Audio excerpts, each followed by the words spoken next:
السلام علیکم ورحمۃ اللہ وبرکاتہ۔ کیا حال ہے سب کا؟ الحمدللہ۔ آپ نے یہ نوٹ کیا ہوگا کہ جب قرآن مجید حفظ کرتے ہیں اور ایک آیت کو بار بار پڑھتے ہیں اور پڑھتے چلے جاتے ہیں تو پھر غور و فکر کی اور تدبر کی کیفیت کیا ہوتی ہے؟ کیا اس کے بغیر تدبر ممکن ہے؟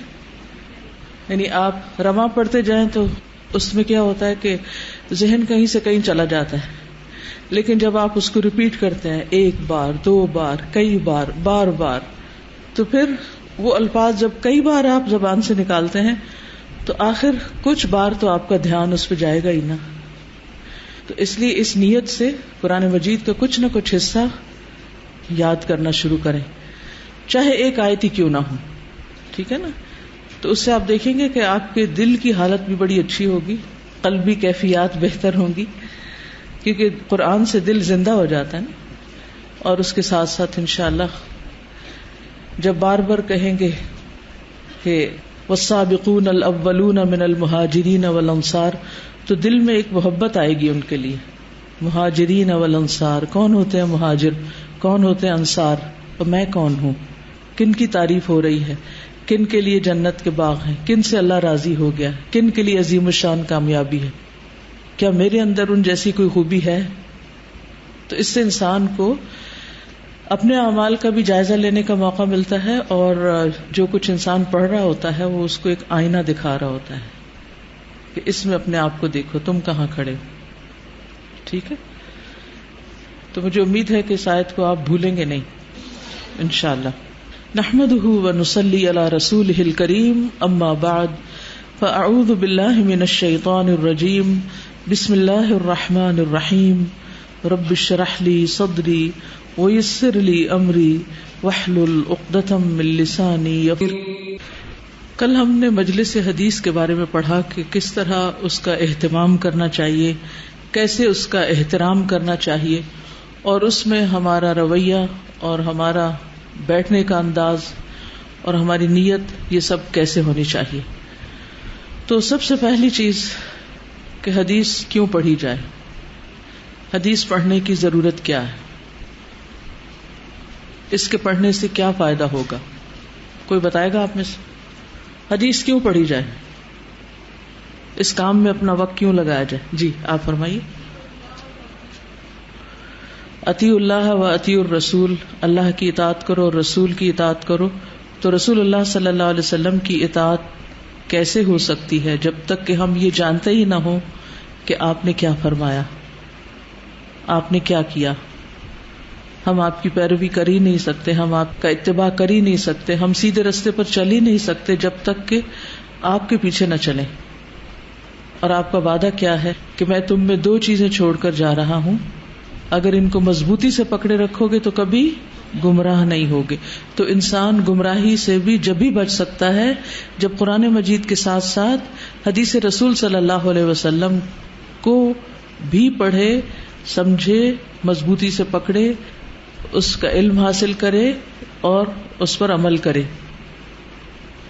یعنی صراط مستقیم پر چلنے کے لیے صرف قرآن کا علم ہونا کافی نہیں۔ پھر یہ بتائیے کہ کس نیت سے پڑھنا چاہیے، آپ بتائیے ایگزیکٹلی ورڈز بتائیے جو میں نے کل بتائے تھے کہ حدیث پڑھنے کی نیت کیا ہونی چاہیے۔ اللہ کا چہرہ چاہنے کے لیے، اللہ سبحانہ و تعالی کے چہرے کے دیدار کے لیے، اس کو راضی کرنے کے لیے، اس کو خوش کرنے کے لیے۔ اور کس لیے نہیں پڑھنی چاہیے، یعنی ایک تو یہ نا کہ کیوں پڑھی جائے، اور کون سی نیت درست نہیں، دنیاوی فائدوں کے لیے۔ اور دنیاوی فائدوں میں کیا کچھ آتا ہے، کیا چیزیں آتی ہیں؟ مثلا نمبر 1 مال کمانا، نمبر 2 شہرت چاہنا کہ لوگ مجھے بڑا عالم سمجھے، کہ اس کو تو اتنی حدیثیں یاد ہیں اور اس کو تو بڑی سمجھ ہے، یہ تو بہت کچھ جانتی ہے۔ اور دوسروں کو چیلنج کرنے کے لیے، لوگوں سے جھگڑنے کے لیے، بحث مباحثے کرنے کے لیے، دوسروں کو لیٹ ڈاؤن کرنے کے لیے، دوسروں کو گمراہ ثابت کرنے کے لیے۔ تو یہ مقصد نہیں ہونا چاہیے۔ اور ویسے بھی عمل کا دار و مدار کس پر ہے؟ نیت پر ہے۔ تو ہر شخص کو وہی ملے گا جس کی وہ نیت کرے گا. اور یہ معاملہ ہے بڑا نازک. بعض اوقات ہماری نیت کچھ ہوتی ہے، ہمارا ظاہر کچھ اور ہوتا ہے. ہم اندر سے کچھ اور ہوتے ہیں، باہر سے کچھ اور ظاہر کر رہے ہوتے ہیں. ہم چاہ کچھ اور رہے ہوتے ہیں اور دکھا کچھ اور رہے ہوتے ہیں. لیکن یہ تصنع اور یہ غلاف اور یہ سب کچھ بہت دن چلتا نہیں. اللہ سبحانہ وتعالی انسان کی نیت کو آخرت میں تو ظاہر کر ہی دے گا. ایک حدیث میں آتا ہے کہ من سمع سمعہ اللہ، جس نے سنوایا یعنی اپنی شہرت کی تو قیامت کے دن اللہ تعالیٰ اس کی شہرت کر دے گا، یعنی اس کو رسوا کرے گا. اور جس نے دکھاوا کیا اللہ تعالیٰ اس کو قیامت کے دن دکھا دے گا. لیکن دنیا میں بھی انسان کی اصلیت اس کا اندر سامنے آ جاتا ہے. اور اس کی ایک بہت بڑی مثال ابلیس کی ہے. ابلیس اگرچہ ظاہراً بہت عبادت گزار تھا اور اس وجہ سے وہ فرشتوں کا ہم نشین بھی ہوا کرتا اور ان سے بھی دوستی تھی کیونکہ ان جیسے کام کرتا، لیکن اس کے اندر ایک خرابی تھی. تو بعض اوقات ہم عبادت کے بڑے بڑے کام کر رہے ہوتے ہیں لیکن ہمارے اندر کی خرابیاں خود ہم سے بھی چھپی ہوئی ہوتی ہیں. لوگ ہمیں بڑا نیک سمجھتے ہیں لیکن ہم نیک ہوتے نہیں. اور اس سے زیادہ خطرناک کوئی بات نہیں کہ لوگ تو ہمیں اچھا سمجھیں لیکن اللہ کی نگاہ میں ہمارا کوئی مقام نہ ہو. تو بہرحال ایک ایسی سچویشن پیدا ہوئی کہ جس میں ابلیس کے اندر کی خرابی سامنے آ گئی، ظاہر ہو گئی. اس کا پول کھل گیا کہ یہ صرف ظاہریت کی عبادت تھی. اسی طرح ہمارے اندر بھی بعض اوقات ایسی کمزوریاں ہوتی ہیں جو دبی رہتی ہیں، جن کی اصلاح کی ہمیں فکر نہیں ہوتی. تو یہ اللہ سبحانہ تعالیٰ کی رحمت ہوتی ہے کہ بعض اوقات ہم نہ چاہتے ہوئے بھی، یعنی کہ کوئی نہیں کہ انٹینشنلی، ان انٹینشنلی بعض اوقات ایسے کام کر جاتے ہیں، روا روی میں ایسی باتیں کر جاتے ہیں کہ جس سے ہمارے اندر کی جو اصل نیت یا اصل مقصد ہوتا ہے وہ زبان پہ آ جاتا ہے اور وہ کھل جاتی ہے بات، وہ ہم چھپا نہیں سکتے. بعض لوگ دین کی طرف آتے ہیں کسی مجبوری سے، کسی خاص مقصد سے، کسی خاص نیت اور ارادے سے. یعنی بظاہر وہ یوں لگتا ہے جیسے اللہ کی خاطر آئے لیکن اللہ کی خاطر نہیں ہوتا، وہ کوئی اور چیز بیک آف مائنڈ ہوتی. پھر جب وہ مقاصد پورے ہوتے نظر نہیں آتے تو چھوٹی سی سچویشن یا چھوٹی سی مشکل جو اس راستے میں پیش آتی ہے اس سے ان کا اندر کا حال سامنے آ جاتا ہے اور وہ فوراً اس راستے کو چھوڑ دیتے ہیں. ہم سب کو بھی سوچنا چاہیے کہ کہیں ایسا کوئی نفاق ہمارے اندر تو نہیں. عبداللہ بن ابی اور اس کے ساتھیوں نے اسلام کی ترقی کو دیکھ کر اسلام قبول کیا تھا، لیکن ان کی باتوں سے، ان کے حربوں سے ان کی اصلیت مسلمانوں کے سامنے آتی رہتی تھی. اور جہاں کہیں چھوٹی سی بھی مشکل پیش آتی تو ان کا اصل سامنے آ جاتا، ان کی زبانیں وہ اگل دیتی جو دراصل ان کے دل میں ہوتا تھا. بظاہر وہ نمازیں بھی پڑھ رہے تھے، بظاہر وہ اپنے آپ کو مسلمان بھی کہتے تھے، مسلمانوں کے بیچ میں رہتے، سب کچھ کرتے تھے، لیکن ان کا نفاق کھل جاتا تھا. اس لیے انسان کو اپنے ظاہر سے زیادہ اپنے اندر کی فکر کرنی چاہیے، کیونکہ اندر تو باہر آ کر رہے گا، جو پھر رسوائی کا باعث بنتا ہے، شرمندگی کا باعث بھی بنتا ہے، دنیا میں بھی انسان کے لیے ذلت کا باعث بنتا ہے. اور سب سے خطرناک چیز یہ کہ راہ حق سے ہٹ جانے کا سبب بن جاتا ہے، کیونکہ وہ اللہ کی خاطر کام نہیں ہو رہا ہوتا، لہذا اس میں استقامت آ ہی نہیں سکتی. انسان بہت جلد گھبرا کے وہ چھوڑ دیتا ہے، کیونکہ جو شخص اللہ کی خاطر کچھ کر رہا ہوتا ہے اسے مشکل بھی آتی ہے تو وہ برداشت کرتا چلا جاتا ہے کہ کوئی نہیں، اللہ کی خاطر ہے، اللہ تعالیٰ خود ہی اس میں آسانی پیدا فرما دے گا. اور یقیناً اللہ سبحانہ وتعالیٰ آسانی پیدا بھی فرما دیتا ہے. ہم دیکھتے ہیں کہ حضرت بلال رضی اللہ عنہ پہ کتنی بڑی بڑی مشکلیں آئی، لیکن احد اخلاص تھا تو کیا ہوا، وہ مشکل جھیلنا آسان ہو گئی. حضرت سمیہ پہ کیسی مشکلات آئیں لیکن لغزش نہیں آئی ان کے پاؤں میں. اسی طرح اور صحابہ بھی، کیونکہ وہ خالص تھے، وہ سچی نیت کے ساتھ اس راستے پر آئے تھے. تو ہم سب کو بھی اس کا جائزہ لینا چاہیے. اگر ہماری نیت واقعی اللہ سبحانہ تعالیٰ کے دیدار کی ہوگی، اللہ کی رضا کی ہوگی، اللہ سبحانہ تعالیٰ کو خوش کرنے کی ہوگی، ہوتی چھوٹی موٹی مشکلات جو پڑھنے کے راستے میں، سیکھنے سکھانے کے راستے میں آتی ہیں، یہ کوئی پھر بڑی بات نہیں. اور پڑھ کر بھی بعد میں دین پر عمل کرنے کے راستے میں بھی جو مشکلات آتی ہیں وہ بھی پھر کوئی بہت مسئلہ نہیں کرتی. اور اگر یہ نہ ہو تو پھر کیا ہوتا ہے، چھوٹی سی بھی رکاوٹ آتی ہے، چھوٹا سا بھی مسئلہ پیش آتا ہے تو پھر انسان فوراً جس دنیا کی خاطر وہ دین کی طرف آتا ہے اسی دنیا کی خاطر دین کو چھوڑ جاتا ہے، پھر وہ دنیا کا ہی بندہ بن کے رہ جاتا ہے. تو اس لیے ڈے 1 سے ہی جب ہم علم حاصل کرنے لگیں تو اپنی نیتوں کو بار بار پرکھیں. میں یہاں اس مجلس میں کیوں بیٹھی ہوں، کیوں آئی ہوں، کیا مقصد ہے میرا، کیا سیکھنا ہے مجھے. اور جب نیت درست ہوگی تو ہماری ساری توجہ کس پہ ہوگی، پھر سننے پہ، سیکھنے پہ، سمجھنے پہ، پڑھنے پہ، کہ اچھا کہیں کوئی چیز مس نہ ہو جائے، کہیں کوئی ایسی چیز نہ ہو جو مجھے سمجھ نہ آئے. پھر انسان اس مجلس میں بیٹھ کر کوئی اور کام نہیں کرے گا، پھر وہ صرف انہی باتوں کو سنے گا جو اللہ کے رسول صلی اللہ علیہ وسلم نے فرمائی یا آپ نے کی. پھر اس کے آداب میں سے کیا ہے کہ انسان طہارت کا اہتمام کرے جتنا بھی حد الوسع ممکن ہو. قرآن مجید کے لیے تو طہارت کا اہتمام کرنا ہمیں معلوم ہی ہے، لیکن خاص طور پر حدیث کے لیے یا اس دینی علم کے لیے یہ بہت افضل بات ہے. فرض کے درجے میں نہیں، لیکن اس سے آپ کی کنسنٹریشن پر فرق پڑے گا، آپ کے سیکھنے کے عمل پر فرق پڑے گا. پھر مجلس میں کہاں بیٹھنا چاہیے، آگے بیٹھنے کی حرص رکھنی چاہیے، آگے بیٹھنے کی کوشش کرنی چاہیے، سبقت کرنی چاہیے، ٹائم پر کلاس میں جانا چاہیے.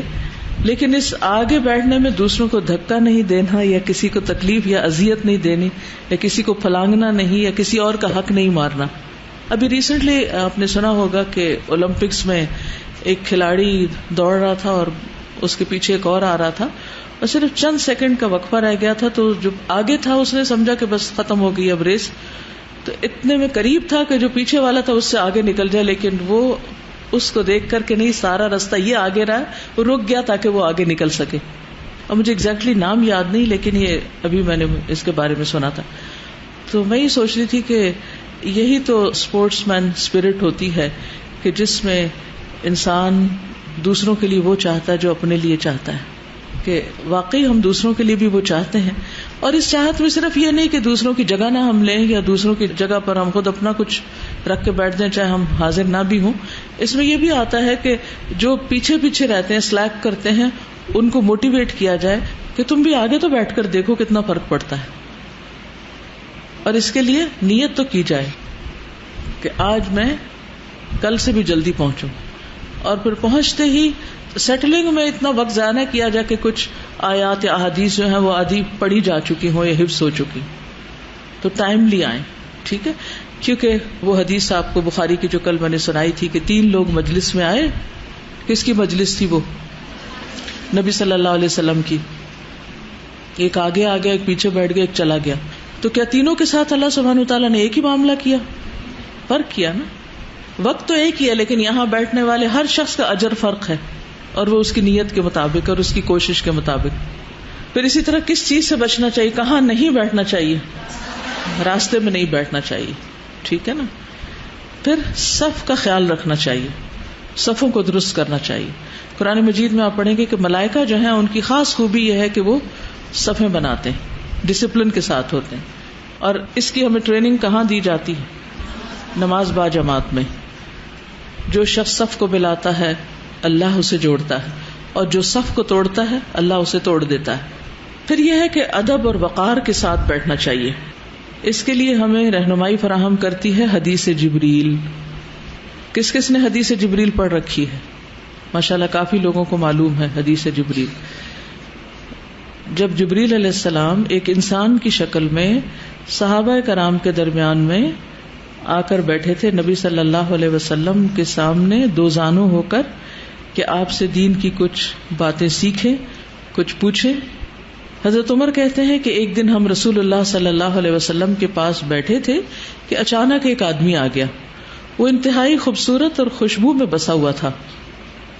تو علم کی مجلس میں کیسے جانا چاہیے؟ صاف ستھرے ہو کر، نہا دھو کر، اور پھر خاص طور پر اپنی جسمانی صفائی کا خیال رکھنا چاہیے، کیونکہ ویسے بھی گرمیوں کے دن ہیں اور پسینے کی وجہ سے دوسروں کو اذیت پہنچتی. جس کے کپڑے انتہائی سفید تھے، تو سفید یونیفارم پہ خوش ہوا کریں، کہ اس کے کپڑوں کو ہلکا سا میل کچیل بھی نہیں لگا ہوا تھا. یہ سنن الکبریٰ للبیہقی کی روایت ہے، صحیح مسلم کی بھی ہے، لیکن میں اس وقت ذرا ڈفرنٹ ورژن آپ کو دے رہی ہوں کیونکہ کچھ آپ نے پہلے بھی سنا ہوا. بال نہایت کالے تھے، اس پر سفر کے کوئی آثار دکھائی نہ دیتے تھے، اور ہم میں سے کوئی اسے پہچانتا بھی نہ تھا، نہ تو کوئی لوکل شخص ہے اور معلوم نہیں کہاں سے آیا، پتہ ہی نہیں چل رہا تھا، کیونکہ اگر سفر سے آتا تو وہ اس کے کپڑوں پہ گرد و غبار ہوتا. وہ آیا حتیٰ کہ نیچے بچھی ہوئی چٹائی کے کنارے کے پاس آ کر اس نے سلام کہا اور کہا اے محمد السلام علیکم. آپ نے اسے جواب دیا. اس نے کہا اے محمد میں قریب آ سکتا ہوں، آگے آ سکتا ہوں؟ آپ نے فرمایا قریب آ جاؤ. اب چٹائی کے کنارے پر آ کر سلام کیا. چٹائی کے کنارے سے مراد یہ کہ بالکل انٹر ہوتے ہی، یعنی بالکل آخر میں. پھر تھوڑا آگے آیا، پھر آگے آیا اور کہتا رہا اور قریب آ جاؤں. آپ فرماتے رہے قریب آ جاؤ، اور آ کر وہ رسول اللہ صلی اللہ علیہ وسلم کے سامنے اس طرح بیٹھ گیا جس طرح ہم میں سے کوئی نماز کے لیے بیٹھتا ہے، جیسے اتحیات کی پوزیشن ہوتی. اس نے اپنے گھٹنے آپ کے گھٹنوں کے ساتھ ملا لیے اتنے قریب، اور اپنی ہتھیلیاں بھی آپ کی رانوں پر رکھ دی، یعنی جھک گئے اور اپنے ہاتھ آپ کے گھٹنوں پر یا تھوڑے سے گھٹنوں سے اوپر رکھ دیے، اور کہنے لگے اے محمد مجھے اسلام کے متعلق بتائیے. رسول اللہ صلی اللہ علیہ وسلم نے فرمایا اسلام یہ ہے کہ تم گواہی دو کہ ایک اللہ کے سوا کوئی معبود نہیں اور محمد اللہ کے رسول ہیں، نماز قائم کرو، زکوٰۃ دو، رمضان کے روزے رکھو اور بیت اللہ کا حج کرو اگر اس تک پہنچنے کی استطاعت ہو. اور پھر اس کے بعد ایمان کے بارے میں سوال، اور پھر آخرت کے بارے میں اور چند باتیں کی. احسان کے بارے میں، یس احسان کے بارے میں اس نے سوال کیا. بہرحال اس کے بعد وہ چلے گئے. تو آپ نے صحابہ سے پوچھا کہ تم جانتے کہ کون تھا؟ تو لوگوں نے لا علمی کا اظہار کیا کہ اللہ اور اس کا رسول ہی بہتر جانتے. آپ نے فرمایا کہ یہ جبریل تھے، تمہیں تمہارا دین سکھانے آئے تھے.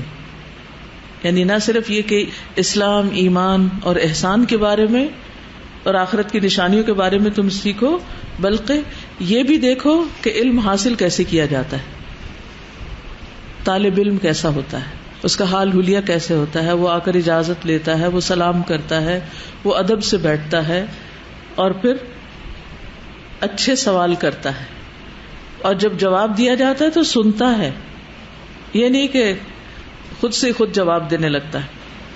ادب اور احترام میں یہ ہے کہ جیسے خاص طور پر اگر قرآن مجید کی آیات پڑھی جا رہی ہوں تو کنسنٹریشن صرف انسان کے اندر ہی نہ ہو، باہر بھی نظر آئے. کیا آپ کو معلوم ہے کہ نبی صلی اللہ علیہ وسلم پر جب وحی نازل ہوتی تھی تو آپ کس طرح بیٹھتے تھے؟ نزول وحی کے وقت آپ کے بیٹھنے کا انداز کیا ہوتا تھا؟ یعنی آپ قرآن اخذ کر رہے ہوتے تھے، جبریل سے سن رہے ہوتے تھے، لے رہے ہوتے تھے. ایک تو یہ کہ آپ پر بوجھ پڑ جاتا تھا، دوسرے یہ عبادہ بن صامت کہتے ہیں کہ نبی صلی اللہ علیہ وسلم پر جب وحی نازل ہوتی تو آپ اپنا سر مبارک جھکا لیتے تھے،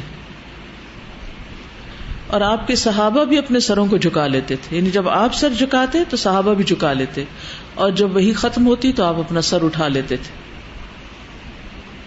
یعنی آپ کے جسم پر بھی خشوع طاری ہوتا تھا.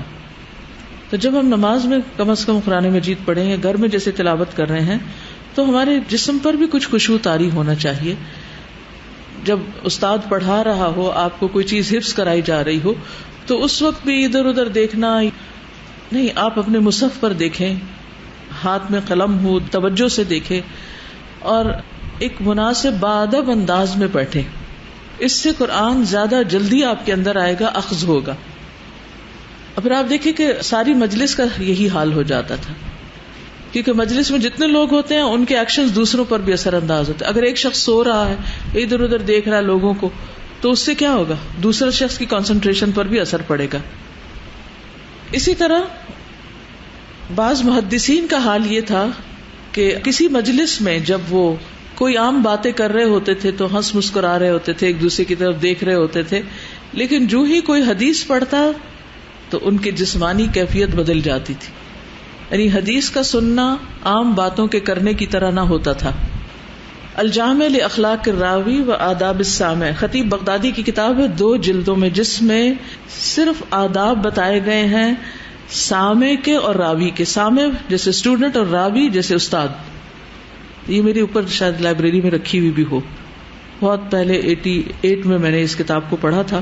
سبکن سارے آداب پڑھے تھے. اس سے پہلے کہ میں اس سبجیکٹ میں آگے جاؤں، آداب سے ایک طرح سے شروع کیا تھا کہ حدیث سننے کے آداب کیا ہیں اور اس کو پھر آگے روایت کرنے کے آداب کیا ہیں. اس میں بہت ساری چیزیں آتی ہیں. اگر آپ کے لیے ممکن ہو تو چاہے سرسری نظر سے، مگر اس کتاب کا مطالعہ بہت مفید رہے گا، خصوصاً جن لوگوں کو حدیث کے سیکھنے اور سکھانے سے دلچسپی ہو. خطیب بغدادی کی یہ کتاب ہے اور اس میں حسین معلم سے مروی ہے کہ محمد بن سیرین باتیں کرتے ہوئے ہنس دیتے، یعنی ہنستے مسکراتے، لیکن جب حدیث سامنے آتی تو حالت خشوع میں آ جاتے. کس کے ادب میں؟ نبی صلی اللہ علیہ وسلم کی بات کی ادب میں، یعنی متوجہ ہو جاتے کہ کیا کہا جا رہا ہے. بک کا نام ہے الجامع لاخلاق الراوی، یعنی روایت کرنے والے استاد کے بھی اخلاق، و آداب السامع، اور سامع جو ہے، سننے والا جو ہے، اس کے مینرز. للخطیب البغدادی، یہ خطیب بغدادی وہی ہیں جنہوں نے 3 دن میں کریمہ المروزیہ سے پوری حدیث بخاری پڑھی تھی. 3 دن. ان کا لیول ایسا تھا نا کہ وہ 3 دن میں پوری کتاب پڑھ بھی سکتے تھے، سمجھ بھی سکتے تھے. ہم 3 دن میں 3 حدیثیں مشکل سے سمجھ پاتے. اور کریمہ المروزیہ جو تھی، ان کی عمر 100 سال سے زیادہ ہوئی تھی اور یہ مکہ میں رہتی تھی. ویسے تو مرو کی رہنے والی تھی، یعنی پیچھے سے ان کے آباء و اجداد جو تھے وہ مرو کے تھے. مرو جو ہے یہ خراسان کے علاقے کا شہر ہے، تو اس کی طرف منسوب ہوتے ہیں مروزی یا مروزیہ. یعنی بخاری کے جو راوی ہیں ان میں سے ایک راویہ ہیں جن کی روایت کو بہت اہمیت دی جاتی ہے. یعنی یہ پوری کتاب کو روایت کرتی تھی اور مختلف لوگ آ کے ان سے سنتے اور ان سے اپنی سند جوڑتے تھے. تو یہ مجاورہ تھی. مجاورہ کا مطلب یہ کہ ان کا اور کوئی کام نہیں تھا، یہ حرم میں رہتی تھی اور وہاں عمرے کے لیے اور حج کے لیے آنے والے لوگ ان سے علم حاصل کرتے تھے. اور اس زمانے میں علم صرف استاد کے منہ سے نہیں سیکھا جاتا تھا، بلکہ شاگرد بھی پڑھتے تھے اور پھر استاد ان کو کنفرم کرتا کہ ہاں، جیسے آپ قرآن مجید حفظ کرتے ہیں تو جو حصہ حفظ کیا ہوتا ہے استاد کو سناتے ہیں تو پھر وہ آپ کو کہتے ہیں ہاں ٹھیک ہے، سبق آپ کا پکا، اب آگے چلتے ہیں. تو اسی طرح حدیث کے بھی سبق ایسے ہی ہوتے تھے. طالب علم گھر سے پڑھ کے مطالعہ کر کے آتے یا اپنی کتاب لکھ کر لاتے اور پھر وہ سناتے تھے استاد کو، اور استاد سن کر اس کو اجازت دیتا تھا کہ ہاں تم اس کو آگے روایت کر سکتے. کیونکہ شاگرد کا پڑھنا جو ہے وہ آگے اس کے استاد بننے کے لیے بہت ضروری ہوتا ہے کہ یہ دیکھا جائے کہ اس کو کتنا آ گیا ہے، یہ روایت کر سکتا یا نہیں کر سکتا، اس کے عربی پڑھنے کا انداز کیا ہے، اس کو کچھ سینس بھی ہے کچھ پڑھنے کی یا نہیں. تو بہرحال ان سے سند لینے کے لیے ان کے پاس خطیب بغدادی جنہوں نے یہ کتاب لکھی ہے، چونکہ وقت کم ہوتا تھا ان لوگوں کے پاس، تو پھر آپ دیکھیے کہ اس میں صرف طالب علم کے صبر کی بات نہیں ہے، استاد کے صبر کی بھی ہے کہ وہ اتنی دیر بیٹھے اور سنیں. بعض اوقات یہ ہوتا ہے نا کہ ہمیں تھوڑا سا زیادہ کام کرنا پڑے، شاگردوں کے ساتھ زیادہ بیٹھنا پڑے تو ہم گھبرا اٹھتے کہ بہت دیر ہو گئی، بہت وقت لگ گیا ہے، مجھے اور آرام بھی کرنا ہے اور کام بھی کرنے ہیں. تو واقعی جو سچے استاد ہوتے تھے، جو حقیقت میں استاد تھے، وہ وقت بھی دیتے تھے. لیکن یہ کہ استاد بھی اس وقت استاد بن سکتا ہے نا جب کوئی سیکھنے والا ہو. ہم تو مائل بکرم ہیں، کوئی سائل ہی نہیں، راہ دکھلائیں کسے، کوئی راہ رب منزل ہی نہیں. کوئی اس راہ پہ چلنا ہی نہیں چاہتا تو پھر پکڑ کے اگر لا کر کسی کو چلایا جائے تو وہ تو چلنا نہیں ہوتا نا. بہرحال کل کے لیسن میں ہم نے کتاب المناقب شروع کی اور کتاب المناقب میں صحابہ کرام کے فضائل کے بارے میں بات کی کہ صحابہ کرام کو عام لوگوں پر بہت بڑی فضیلت حاصل ہے. اور پھر ہم نے یہ بھی پڑھا کہ صحابی کس کو کہتے ہیں. کس کو کہتے ہیں صحابی؟ جس نے اسلام کی حالت میں رسول اللہ صلی اللہ علیہ وسلم کو دیکھا ہو یا ان کے ساتھ کچھ وقت گزارا ہو. تو جس نے جتنا زیادہ وقت گزارا اس کا مقام پھر صحابہ میں سے بھی اور بڑا ہے. ٹھیک ہے نا. اور ان میں سے خصوصاً وہ لوگ جو والسابقون الاولون من المہاجرین والانصار والذین اتبعوہم بإحسان رضی اللہ عنہم ورضوا عنہ وأعد لهم جنات تجری تحتها الانہار خالدین فیہا ابدا ذلک الفوز العظیم. ٹھیک ہے. اور پھر سورۃ الفتح میں بھی آتا ہے محمد الرسول اللہ والذین معه اشداء علی الکفار رحماء بینہم تراہم رکعا سجدا یبتغون فضلا من اللہ ورضوانا الی آخر الآیہ. اس میں بھی صحابہ کرام کی تعریف بیان ہوئی ہے. تو جن کی تعریف اللہ سبحانہ وتعالی کرے اور جن سے اللہ سبحانہ وتعالی راضی ہو جائے, پھر ان کا مقام اور درجہ کیا ہو سکتا ہے. اور پھر ان میں سے بھی جن لوگوں نے فتح مکہ سے پہلے اسلام قبول کیا, ہجرت کی, آپ کے ساتھ غزوات میں شرکت کی, ان کا درجہ بعد والوں سے افضل ہے, جیسے سورۃ الحشر میں آتا ہے. پھر اسی طرح یہ ہے کہ بہترین زمانہ کون سا زمانہ ہے؟ نبی صلی اللہ علیہ وسلم کا زمانہ, پھر اس سے متصل زمانہ, پھر اس کے بعد کا زمانہ, صحابہ, تابعین, تبع تابعین کا زمانہ, یعنی آپ کی صدی اور پھر اس کے بعد 2 صدیاں. اور ہم کہتے ہیں نا, ہم عام طور پر اردو میں بھی کہتے ہیں قرون اولا کے مسلمان, تو اولا بس پڑھ دیتے ہیں قرون اولا, یہ نہیں پتا اولا مراد کیا ہے. تو یہی صدیاں مراد ہیں. حضرت عائشہ کہتی ہیں کہ ایک آدمی نے رسول اکرم صلی اللہ علیہ وسلم سے سوال کیا کہ بہترین لوگ کون ہیں؟ آپ نے جواب دیا کہ میرے زمانے کے لوگ, پھر دوسرے, اور پھر تیسرے زمانے کے لوگ. اور پھر امام ابن تیمیہ نے منہاج السنہ میں ابن بطہ سے صحیح سند سے روایت کیا ہے کہ سیدنا عبداللہ بن عباس فرماتے ہیں لا تسبوا اصحاب محمد, محمد صلی اللہ علیہ وسلم کے ساتھیوں کو گالیاں نہ دو. فلا مقام احدہم ساعة یعنی مع رسول اللہ خیر من عمل احدکم 40 سنہ. اصحاب رسول صلی اللہ علیہ وسلم کو برا بھلا مت کہو, ان کی رسول اکرم صلی اللہ علیہ وسلم سے ایک گھڑی کی شرف صحبت جو ہے تمہارے 40 سال کے عمل سے بہتر ہے. اور دوسری روایت ہم نے کیا پڑھی تھی؟ خیر من عمل احدکم عمرہ, تم میں سے کسی ایک کے عمر بھر کے اعمال سے بہتر ہے. اور ایک اور روایت میں کیا آتا ہے کہ وہ عمر کتنی ہو, خواہ عمر نوح ہو, تو ان کے مقام کو کوئی نہیں پہنچ سکتا. اور پھر اس میں بھی آج آپ دیکھیں گے کہ جن لوگوں نے فتح مکہ سے پہلے اسلام قبول کیا اور جو بعد میں کیا, تو جو پہلے والے تھے ان کا ایک مد سونا خرچ کرنا بعد والوں کے احد پہاڑ برابر سونا خرچ کرنے سے بھی افضل ہے. تو اگر ان کے درمیان اتنا فرق ہے تو پھر ان کے اور باقی عام لوگوں کے درمیان کتنا بڑا فرق ہوگا. یعنی تم میں سے کوئی احد پہاڑ کے برابر سونا اللہ کی راہ میں خرچ کرے تو وہ صحابہ کرام کے 2 چلو یا 1 چلو بھر صدقے کے برابر نہیں ہو سکتا. یعنی ان کے تھوڑے تھوڑے عمل بھی بہت بڑے تھے. اسی طرح ہمیں صحابہ کے بارے میں یہ بات بھی یاد رکھنی چاہیے کہ صحابہ سب عدول ہیں, عادل ہیں. صحیح حدیث کی روایت میں شرط ہوتی ہے نا کہ راوی کیا ہو, عادل اور ضابط. یعنی عادل کا مطلب یہ ہے کہ وہ سچا ہو, امانت دار ہو, کیونکہ اس زمانے میں جس کے اندر سچائی اور امانت نہیں تھی وہ کون تھا؟ منافق تھا. تو جو صحابہ ہیں وہ تمام عادل ہیں, خواہ جن کا فتنوں سے پالا پڑا یا ان سے محفوظ رہا, دونوں طرح کے عادل ہیں. اور اس پر امت کا اجماع ہے کہ تمام صحابہ عادل ہیں. یعنی ان سے جو حدیث لی جائے گی اس کو درست مانا جائے گا, ان کے اوپر جرح و تعدیل نہیں کی جائے گی. یعنی بعد میں کوئی آ کے ان کو یہ نہیں کہے گا کہ یہ عادل تھا اور یہ نہیں تھا, نہیں, وہ سب عادل تھے. اس کی وجہ کیا ہے؟